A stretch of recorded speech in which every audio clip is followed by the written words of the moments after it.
Hi, welcome to this week's webinar for the Drew Teach series, Ethics of Digital Literacy. I'm excited to have Michelle Walker and Monica Sheehan with us today. They are middle school teachers, and I'm going to turn this webinar over to them. Okay. Hi, I'm just going to introduce myself. I'm Michelle Walker. This is my 17th year teaching language arts. And I've been teaching in Connecticut for about 12 years. Before that, I taught in New York City at a charter school for 5. And I'm the mom of 3 boys who are all hopefully asleep. Monica? I'm Monica Sheehan. Currently, I teach at New Canaan High School. I taught in the middle school for over 20 years. And yeah, so that's basically, I'm most of my career has been in New Canaan, and I've taught like language arts and social studies, and then I crossed over into library media. So I collaborate with teachers. Like me. Yeah. Okay, so I'm going to start off our presentation. I'm just going to introduce the topic overall, and then I do have a couple discussion questions for anyone who's eager to share. And Monica and I are going to, we have specific slides we want to cover, but we do want to foster some discussion since that's one of the things that we're going to be talking about in our presentation. So welcome. We are talking a little bit about the research project that Monica has helped me do in the last few years. And I just wanted to open with a discussion question, which you should see on my slide. So I was just wondering, just to reflect quickly in your digital life, do you share news or information in an online space? Do you ever confirm the accuracy, perspective? Do you share immediately? Do you wait? And since I've been seeing a lot of information about the Stanford study and the NAEP, can you tell fact from fiction? These are topics that are coming out a lot right now. So anyone who wants to open up about their own digital life experience with this, I'd love to hear from you. Hi, my name's Julia. I don't know why you can't see me, but I am here. And hello. And so it's funny to read this because I was raised with parents who encouraged me never to share information online. Like, don't post a lot because it looks like you're asking for attention, and like, don't force your opinions on others. But I do feel like I get a lot of information from what other people share online. So like, even though I don't give out a lot, and that's why, for example, like teacher Twitter's been like hard for me because like in my head, I was like, I don't post. I try to think a lot about it, and then I'll put it up if it means a lot to me. But I do think that like I do take for granted that sometimes I'm scrolling online and I'll just like see something and I'll be like, that seems true, sure, when I should probably do more research. But that's also why I don't share a lot of stuff.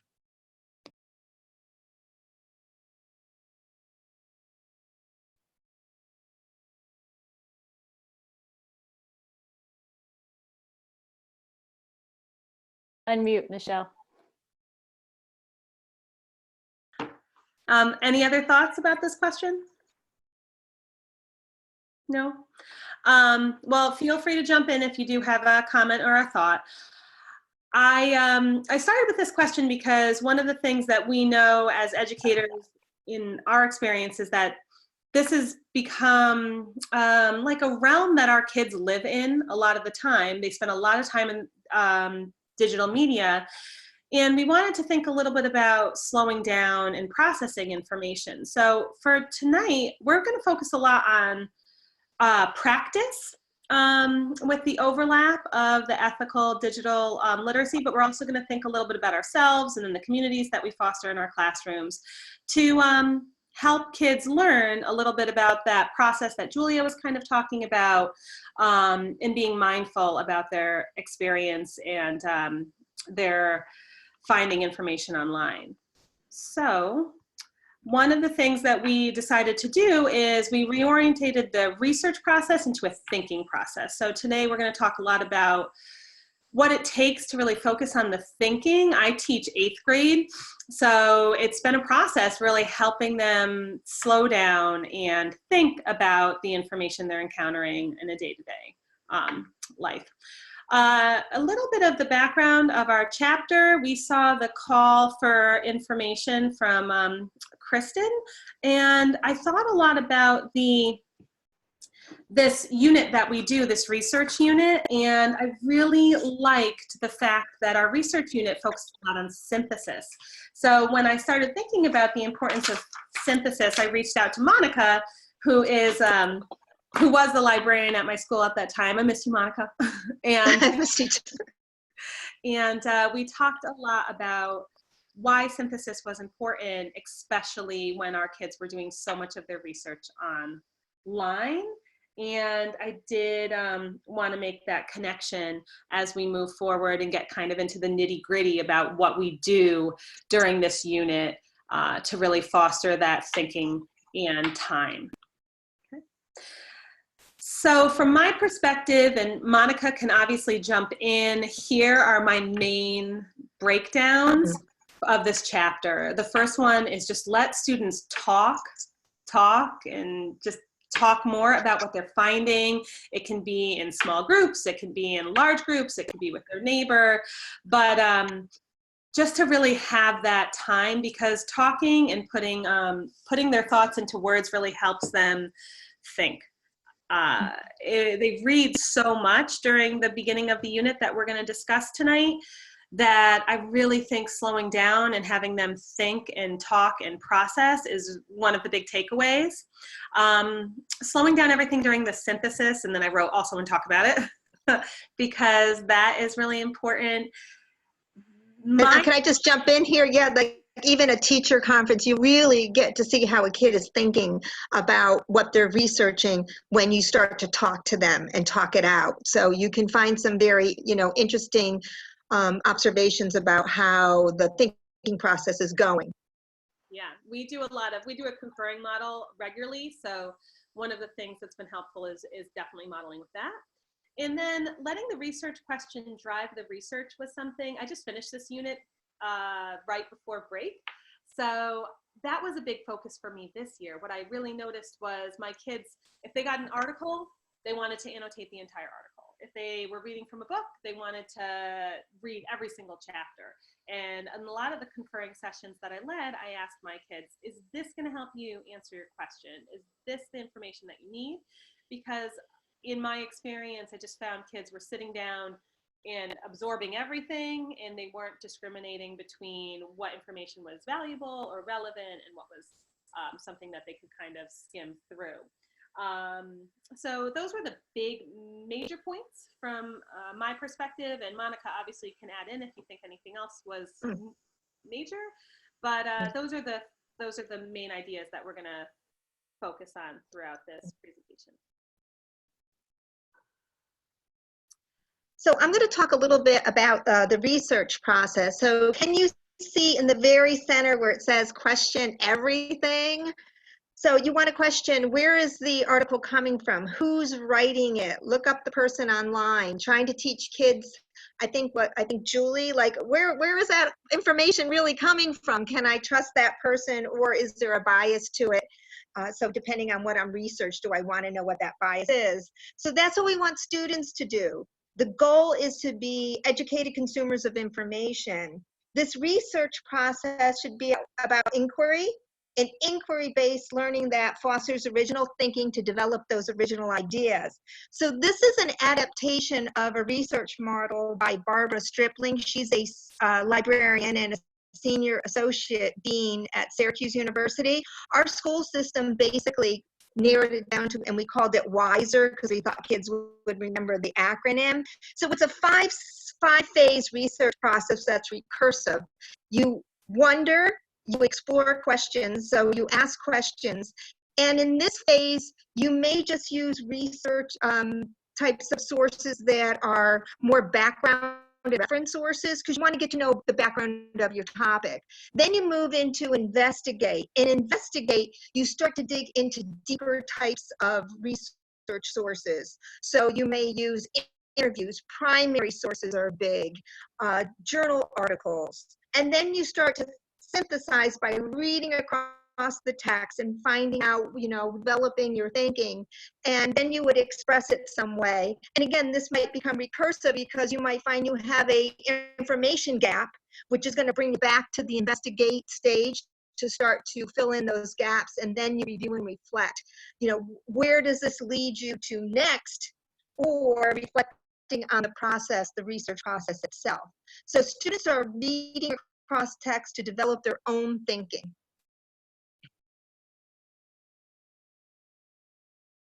We can move to the next slide, Michelle, because I was going to show basically how this might look in middle school.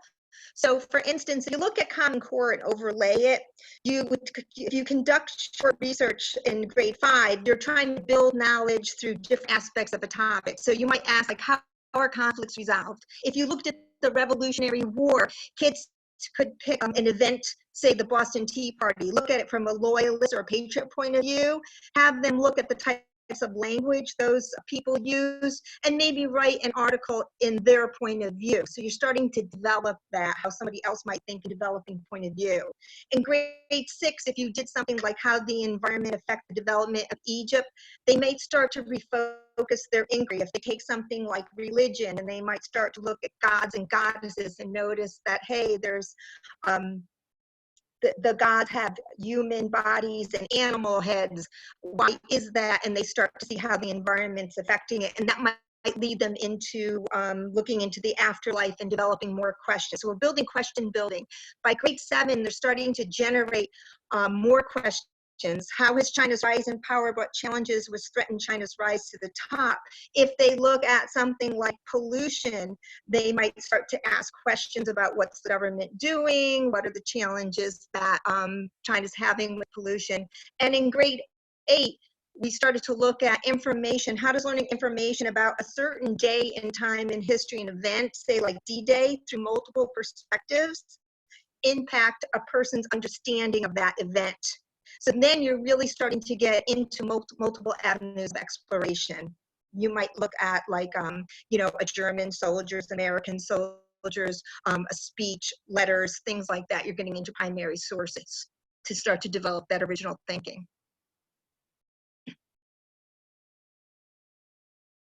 So one way we were talking about sharing and collaborating, we have a lot of digital access ways we can share. So for instance, if you start to move this up into high school, you can start to share like thesis statements or their questions. Even in middle school, they can share their claims and even sources that they're starting to use, like you can start a share board. But you can see the development of the thinking. How does social media impact eating disorders? Well, one of the parts of Common Core is you start to narrow or broaden the inquiry when appropriate. So after feedback and talking about this question, the student is able to revise to what extent do social media platforms such as Instagram and Facebook fuel eating disorders and body dysmorphia in young girls under the age of 25. You see, we have a much more focused research question here that the student is going to start to explore and come up with some theories of it. In grade 7, we did some digital responses, and again, you can see how students are thinking, how they're starting to develop their thinking. In this one, the students start to think about a claim or subtopic, and they're talking, this was about China. PEG stand for political, economic, geographical, and social lenses, and the students started to think about, oh, can I start to connect maybe a paragraph about economics, how it's connecting to urbanization. So you can start to see how the student is starting to develop their original thinking. So by having students respond digitally, you can get a lot of insight into how they're thinking. And you're having visible learning.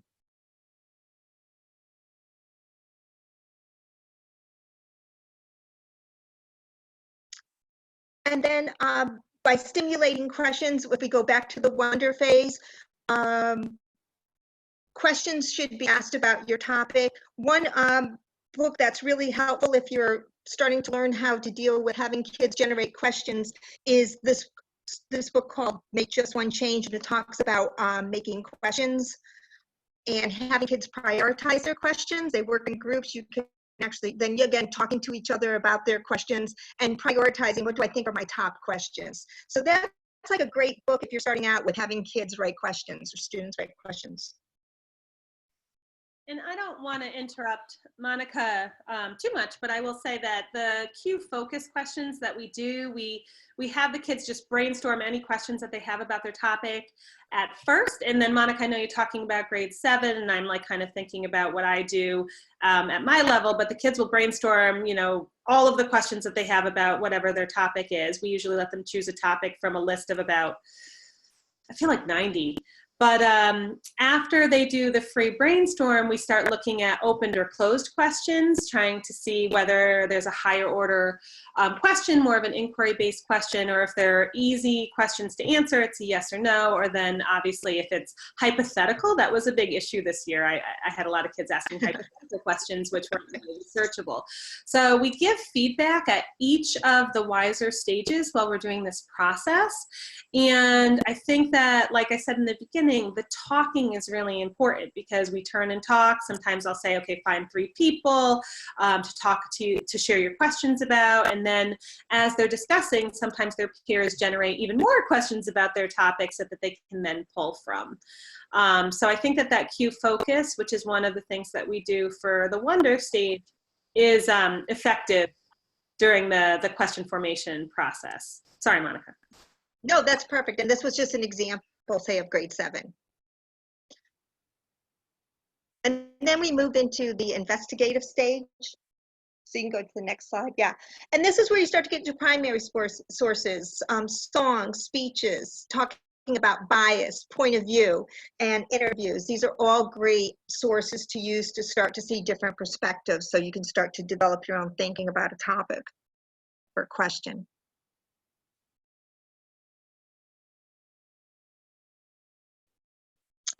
And then by analyzing multiple points of view, some ways you can get students to start to talk about multiple points of views as you start to look, maybe like one way is like look at a political lens, look at an economic lens, look at a geographical lens or a technological lens or a social lens, you know, what was happening or how are people reacting in those particular categories. Start to push kids into pro and con, start to analyze multiple viewpoints, and then take a look at various groups or just individuals who've written on the topic. These are all ways you can start to get kids looking at in sources into multiple viewpoints.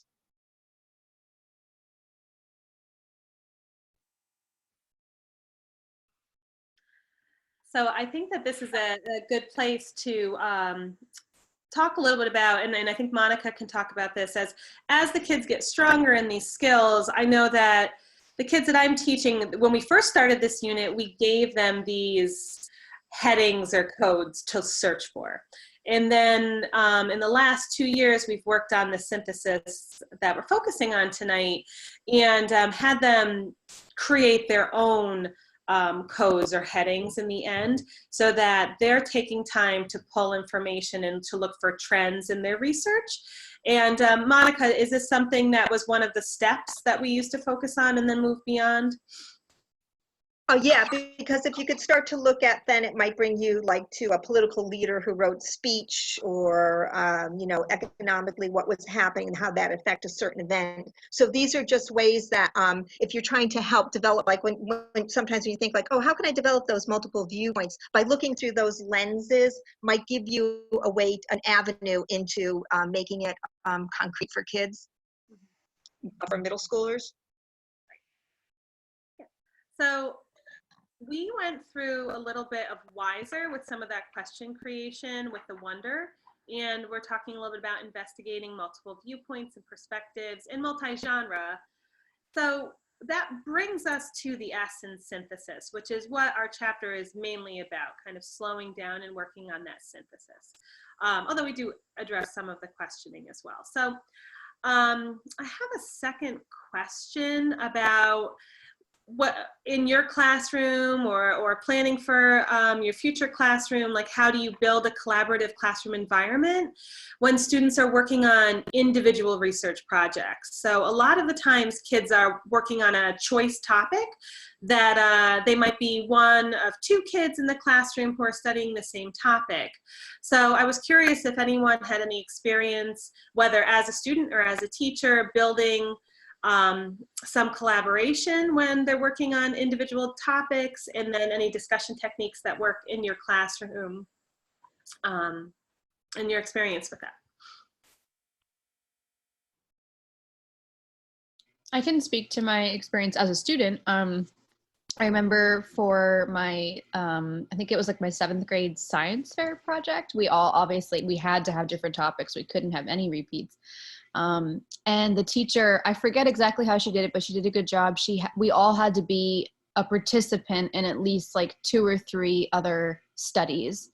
So mine was on like right hand versus left-handedness and whatnot, and hand dominance. And so I had to check off like 3 or 4 different classmates, and then they had to write a reflection about what they learned from participating in my study. So it was really fun, and it was very interactive and quite collaborative. Even though we weren't working towards the same project, we were working towards building the same goals and, you know, presenting our work as a class. That's great. Yeah. I can speak to that also. Hi, Michelle.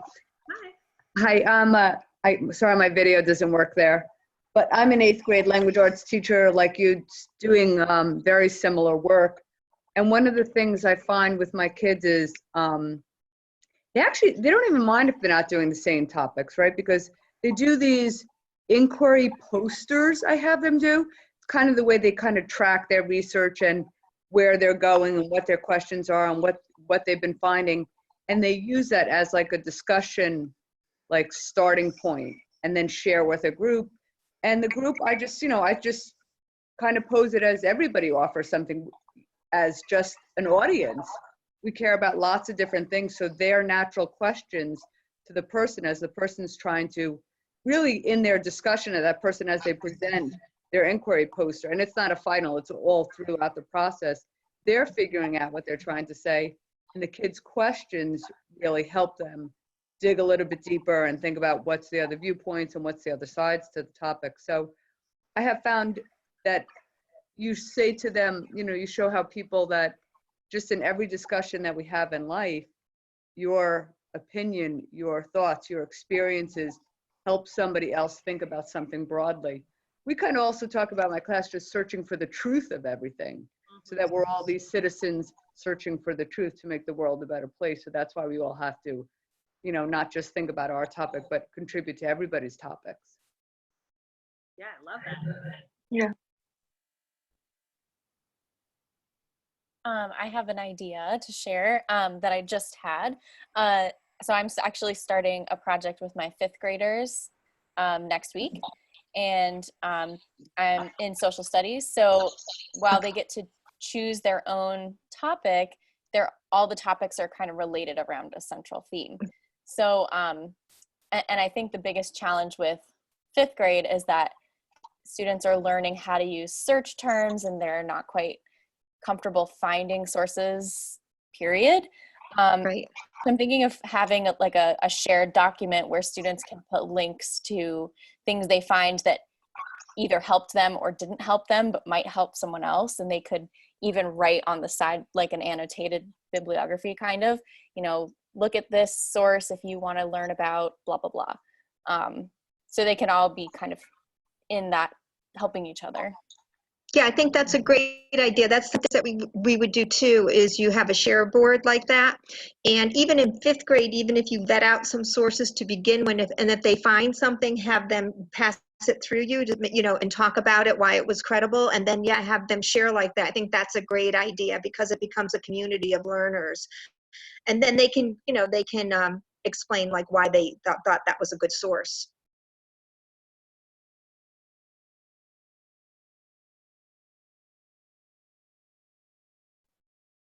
So I think that you guys had some great comments. I liked the comment about truth because one of our research questions for this unit is, what is truth? And it's obviously a difficult question, but I think that kids realize that as they dig deeper, they have more questions, and as they ask more questions, they learn more, and it really helps them think about what is truth and how do we build the information that we trust. And our other question is, you know, how do multiple perspectives and genres impact our understanding of an event?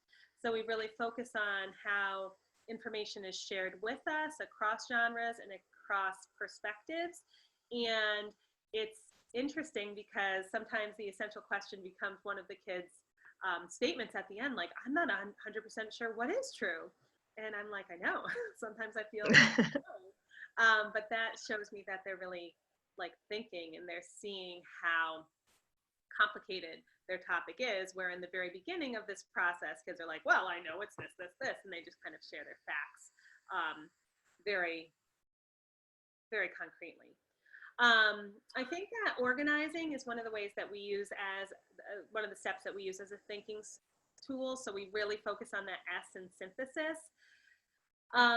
In my grade, we focus a lot on creating our own topics, which I eventually call headings, from our research. So what trends are you noticing, or what ideas are being repeated?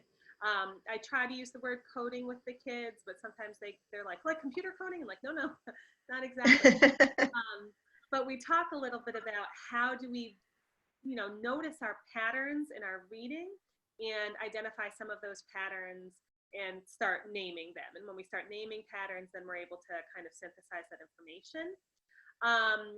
I think a good starting point is to kind of compare and contrast information. Like I thought this, but now I think this. I have this model. At first I thought, then finally, I think that our school is working with Chris Lehman right now, and I'm pretty sure that he shared that. That's why I put it in quotations. But that was one of the turn-in talks that we had done during this process. Like at first I thought I knew this about one of the research topics was the death of Princess Diana. So first I thought I knew this, but then I didn't realize this, and finally now I'm realizing this. And that's the kind of questions that we might frame to help the kids discuss. One of the nice things, and I can't remember who had mentioned this when they were talking about that collaborative environment in their classroom, but the audience members, whether it's a peer or a small group, really seem to have genuine interest in the different topics. And because we focus on the skill, like right now we're all investigating and here's what we're thinking about, or right now we're really trying to find that synthesis for information and we're developing our thinking, that does help streamline, regardless of topic, what they're working on. And honestly, as I've been doing this, I think this might be the 4th year that we've done this unit. I'm so glad that they have a variety of topics because they really do learn from each other. At the end of this presentation, I'll show a couple pictures of their final, how they present to each other when they're done with this, and kids will tell me, I learned so much today just about all of these different topics, which I think is, which is great, which is always something that we want to talk about. One other way to kind of use organizing as a thinking tool is to model thinking across texts. When we started this unit, I feel like kids were very segmented into this is what I learned from this source and this is what I learned from this source. So really building that across text analysis has been a big focus. Monica, I'm not sure if you have any comment on that, but I know I learned a lot of that from you. Yeah, and also picking out, like, if you find something in one text that could start to lead you to find something else in another text, a key word that you see that somebody's mentioning in the writing, and that might lead you to something, to go to another text, and then you're able to keep building your thinking by, through across the text, but kind of picking out also keywords in one text that would lead you to investigate something else in another text. And from a research perspective. Okay, sorry to interrupt you. I modeled this a lot this year with, the teachers all modeled with the Thailand cave rescue of 2018. So we brainstormed a research question while the kids were doing the same thing. We did teacher modeling. And one of the things that we really tried to do is, we used a book, we used sources from the web, we used maps, we used a bunch of graphics. And we thought about what am I learning across all of these resources, and does this answer one of the questions I put on a post-it note in my book? So really trying to slow down and model across text. We spent a few weeks on the synthesis step this year, and the first week was a little rough because kids wanted to finish up their note cards and move on. But the second week, I think kids started asking more questions and starting to experience that recursive nature of research authentically. And I know I feel bad because, well, not really. It's a good experience, but some of my students would complain like, I kind of want to adapt my research question now, or I need to find some more information. And I'm like, yes, that's authentic research. That shows me that you're thinking. That shows me that you're absorbing the information. Of course, that's not exactly what my students wanted to hear, but if you notice that happening as you're moving through the research steps, that usually means that they are processing the information that they're finding. Yeah, and that's when they're really into their topic, especially when you conference and they're able to tell you, you know, I was thinking this and I don't know now if I can, you know, if this is the direction I should be going in. And it's like, yeah, that's okay. So what direction do you think you should be going in? That's why that conferencing and talking right up front throughout the process is really, really important, because students might start to redirect their thinking into you know, another way of thinking, and that's totally okay. So, but it's talking that out and not letting them get too far to realize that, like, hey, you know, I'm not sure what to do now. I think just making text sets, talking about fifth grade, it's in sixth grade, it's kind of cool, like to set up a kind of a you could do a like a Google chart, make a Google chart and have them build their own text set and say, what are you going to use? And say you want to get a website, you want to get a, you know, a book, and have them build their own text sets to start, you know, going into the particular area of research. So the next couple of slides that I'm going to share are using Noodle tools as a model. Does everyone have experience with Noodle tools, or is it new? I see some people waving. Noodle tools, kind of, yes. Well, if you don't, it's one of the resources our school uses. We used to use EasyBib, but then we switched to Noodle tools. And I'm just going to show you what some of their note cards look like now. And I looked for some old models of what they used to look like, but then I wasn't sure if I should share I'll explain. So when they're going through this is a student doing a research project on the 16th Street bombing in Birmingham. So she is finding the direct quotation, and then she paraphrases the information, and afterwards she thinks about her thinking. Where is this going to fit in my in the topics that I'm generating as I notice more and more patterns? The first year I used Noodle tools, this part where they're supposed to quote their information was basically the entire article. And they would put down 2 words for their paraphrase, you know, about, you know, community response. And then there would be very, very few ideas. So we really spent a lot of time picking a digestible quote, maybe 3 to 4 sentences, really paraphrasing to show comprehension of what they're reading, and then thinking about their ideas. How is this going to connect to what my question? What part of my research question does this answer? So we spent a lot of time with that over the last few years, kind of teasing it out. And at this point, I think most kids found their note cards to be pretty helpful. The experience that happened this year, whereas sometimes if students did not create their note card in an effective way, then when they got to the writing in the expression piece, they were like, oh, my note cards are useless. And I'm like, okay, well, let's go back and think through that. And they weren't all useless. They just had to break them up most of the time. But we worked on that a lot. So really taking that time to paraphrase and to show your thinking. And of course, this was modeled in the classroom, but I also spent a lot of time checking their note cards and conferring about their note cards. What does this mean? How do you know that? Where does this fit? Does this answer your question? So yeah, I was going to talk about, yeah, one technique. If you're trying to push kids to analyze a quote, one technique that sometimes can be helpful is having them look at a quote that someone said and what words in that quote are kind of stick out to you. And it's interesting because they usually can pick out, you know, words that might be significant. And then you say, well, by using the word blank, the author is either inferring, implying, suggesting, making the point, emphasizing, questioning. You can think of the stem, but it might start to help kids push their thinking rather than just taking a quote and throwing it in. So how can I start to analyze what that is, what that person is really saying? And you'll see different levels when you start to work with this, like more of a literal level, and then they might go to more of a conceptual level. So I had a couple examples on the next slide. So for instance, this is a seventh grader had written about China, air quality, and the first part of the paragraph was talking about how cities weren't meeting air quality standards. But then they started to go and talk about that it's just failing. They're letting so many cities, the government, fail to meet the air quality standards, and talks about a quote from Samuel L. Jackson saying, even with lights, you can only see 2.5 blocks in front of you, maybe.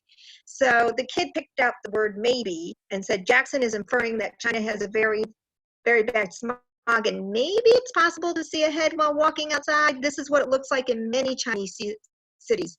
Even when tourists step out of the plane in Beijing, some smog clouds out the sun. So even if it's supposed to be a sunny day, it will just look like smog. So the kid is trying to start to analyze why Jackson said this and bring down into the idea that there's a problem that in some parts of China, the smog's so bad that people can't use barbecues. And therefore, the Chinese government should be taking a lot more action to address this problem. So you can see that there's an analysis with the quote that they're not just saying it, and they're trying to extend their analysis of it. And in the second one, you could go across curriculums to support the development of original thinking and interpretation. This is from like an English class from The Great Gatsby. Nick explains this need of Gatsby by saying he wanted nothing less of Daisy that she should go to someone and say, I never loved you. So the kid picked out the word never. The word never emphasized that Gatsby not only wants to rekindle his relationship with Daisy, but he desires to actually pick up with Daisy where he left off when he left for war 5 years prior, creating the illusion that Davy was never connected to Tom emotionally. His hope for reliving the past is so prevalent that Nick becomes concerned with Gatsby's motives and questions him by commenting that the past cannot be repeated. So again, you can see that by analyzing specific words, why a person chose or an author wrote them, it might help to have a student start to dig deeper into the meaning of that quote and having a deeper analysis of it.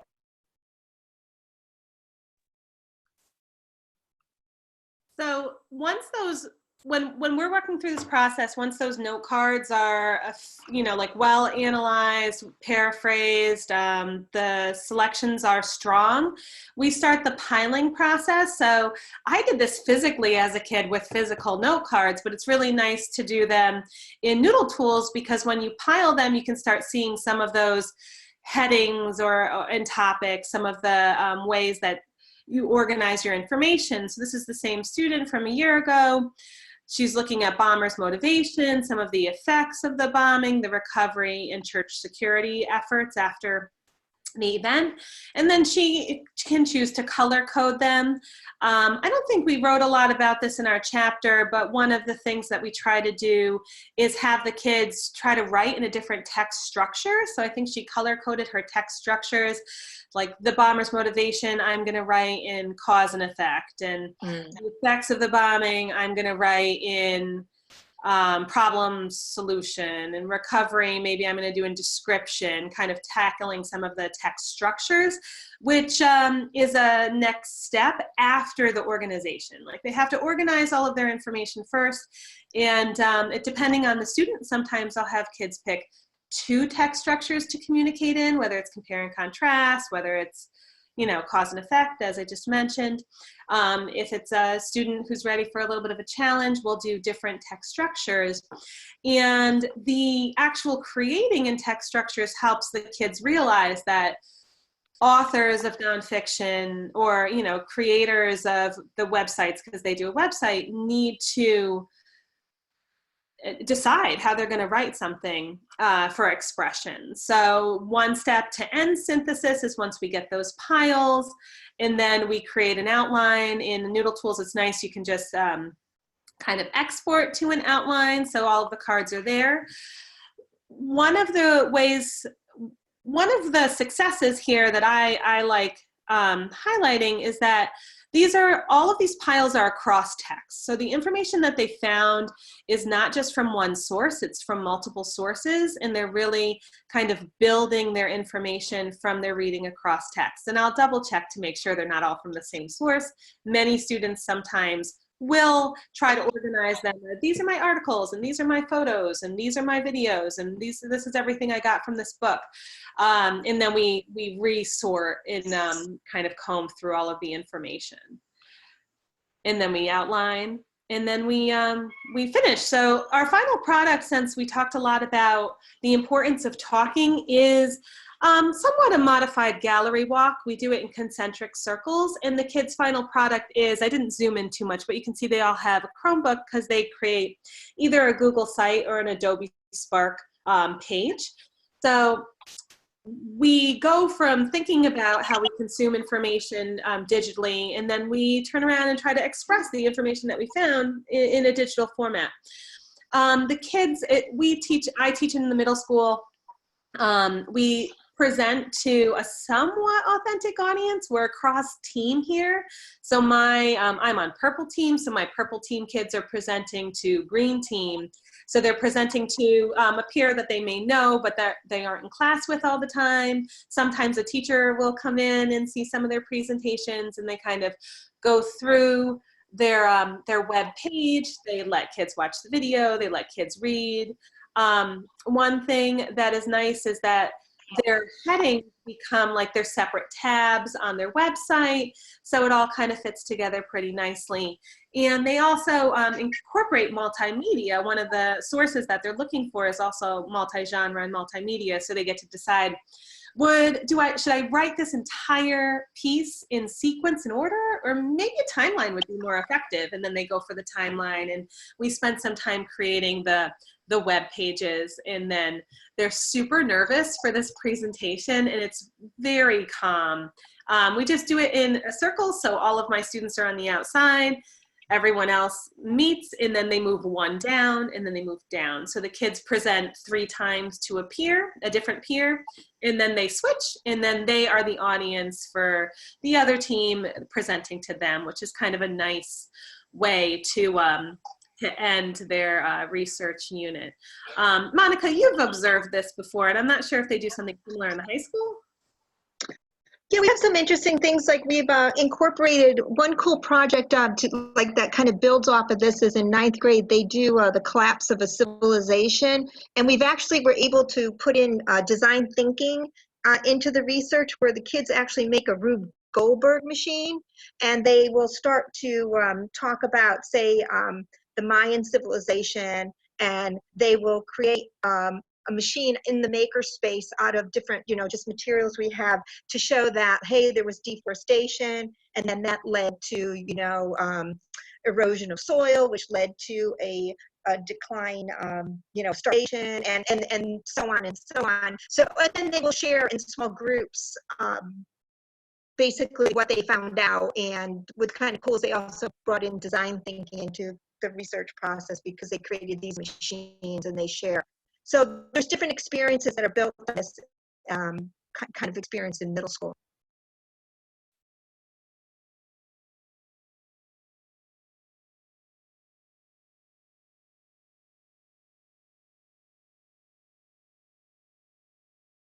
Michelle, you're still muted. Sorry, I was doing good for a little while. So the last slide is final thoughts or questions. And I do want to end by thinking, and I think this is part of our chapter, we did this close look at the synthesis stage of our research project and teased out how this is helping the kids develop their original thinking.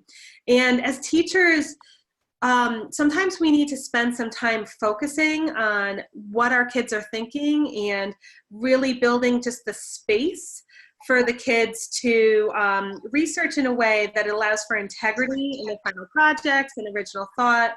And through discussion, reflections, conferring, this process helps the kids kind of build a community, think for themselves, and hopefully these skills will cross over into other classrooms and their digital lives beyond the project. But we do think a lot about the skills that we're trying to teach and how it influences them in the larger community and beyond. Monica? Yeah, and there's a lot right now too. It's kind of interesting how executive functioning and organization also helps to enhance like reading. So that's like I think an area that's kind of up and coming too. That would be very interesting to look at, because some of the things that we're doing with the synthesis is also trying to teach an organizational process. And that's our presentation about the chapter and the research project that we do together, and are thinking about it. But we'd love any questions, comments, feedback, anything that we can clarify. Let me know. So Vanessa doesn't have a microphone, but she did have some questions. So I'll just read those for you. She asked, do students brainstorm ideas before or after the beginning phase of research? They usually have a topic, but they brainstorm during the wonder stage. But Yeah. Continuous. They continue to come up with questions as they investigate, as they synthesize, they go back. I feel like the brainstorming, if I'm understanding the question correctly, is pretty continuous until we get to expression.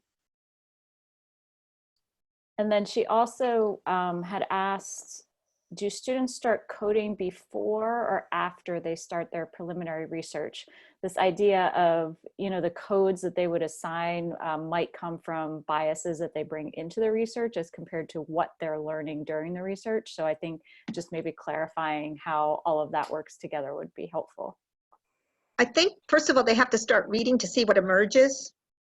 Not until they start reading and getting into whatever they're researching will they start to see like, oh, I'm seeing this or I'm seeing that. And then you could start to come into some type of, you know, categorizing or thinking about what you would put as either a claim or a subtopic. I don't know if you want to add to that, Michelle. I think that for kids who were having a hard time, or I feel like to support original thinking in the beginning, in kind of that cross-text analysis, we spent a lot of time working on, you know, what is political, you know, what are all the findings that you're reading about that kind of are a political stance, and then what is social, and what's society saying about this event, what is we used to do political, social, economic, and cultural. So we would identify those and have the kids kind of filter all of their information under those codes as they were reading. But we branched out a little bit from doing that so that they could kind of generate their own topics and headings as they go through the process. So sometimes if I have a student who's really struggling finding what their topics or themes would be, then we'll go back and say, okay, well, what's going on? Like, is this affecting the economy, and how so? And we try to build off of those so it's not just economic, political, just like those large terms, and we try to make them a little bit more specific. But I feel like, at least in my experience, especially this year, we've branched off from assigning codes and having the kids really find their own. As far as the students' own bias, I feel like sometimes we're able to address that in the research question creation, but obviously that needs to be checked throughout the process. I had an experience with that. Monica, do you have any experience with the students' individual bias? I'm just trying to think. I'm usually like now working like with the high school students, you'll usually say like, well, pull out your articles, like if a kid's having trouble, and tell me what you think you can write about. So you would go through the articles. Well, I think I can talk about this, or I can talk about that. You might get a bias where sometimes maybe right now with a political situation, depending on the question that the kid writes. But again, it depends on what in high school too, what they're trying to prove and what they're trying to address. So yeah. I guess again, it would be talking it through and whether they're thinking or where they're going with their research. What are they trying to do? And for me, I would agree. I think it's part of the unit. So for me, I know The research unit is an informational text unit, and it is meant for the kids to express their findings, to like inform, to explain, not to persuade. We do a separate argument unit. So I'll just go over with the kid, like, this is an argumentative stance, or this is showing your opinion, and we're not doing that yet. We will. We're going to argue, and when I'm on February break right now, but when we go back to school, we will be arguing.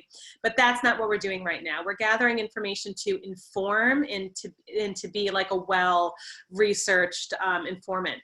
So one of my students was doing the NFL kneeling scandal, and he had some, I mean, I guess I shouldn't say it was a scandal, but the NFL kneeling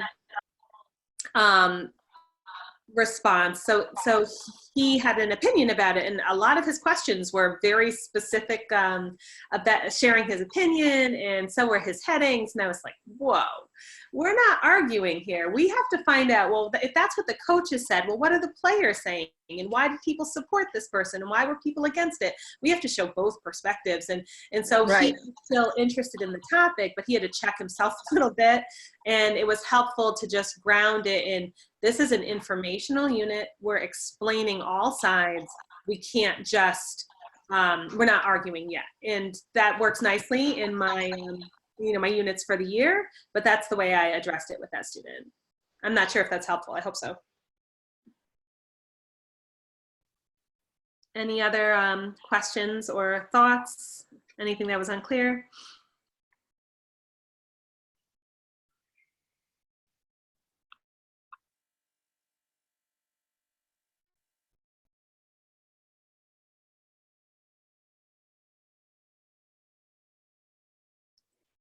Well, I think we gave appropriate wait time there. Okay. So the chat for tonight was just explosive, and every week I download the chat and link it to the agenda. There were so many tips and ideas, and even some links, some tools, things like that. So double check the chat, because it's got some things in it that I think will help you as you are thinking about fostering original thinking with your own students. Michelle and Monica, I want to thank you so much for taking the time tonight to share your practice with us, and thank you for contributing to the book, of course. But I just really appreciate everything that you're pushing forward here, and you are in good company with a lot of the teachers in this room. So everybody stay connected. Thank you so much. Thank you very much. Thank you.